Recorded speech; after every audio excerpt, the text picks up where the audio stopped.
Amanhã já é terça-feira, querido Deus. Te agradeço pelo teu cuidado constante em cada momento desta segunda-feira e por me ajudar a vencer cada desafio. Gratidão por nunca me abandonar e por me sustentar com graça e misericórdia. Obrigado, Senhor, pela saúde, pela vida e por mais um dia vencido debaixo da tua proteção.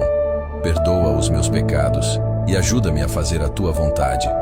Nesta noite de segunda-feira, abençoa o meu descanso, renova as minhas forças, afasta todo o mal e protege a minha família.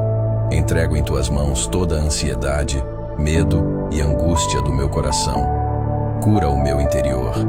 Liberta-me de tudo o que não te agrada e permite que o meu sono seja leve, tranquilo e cheio da tua paz e renovação.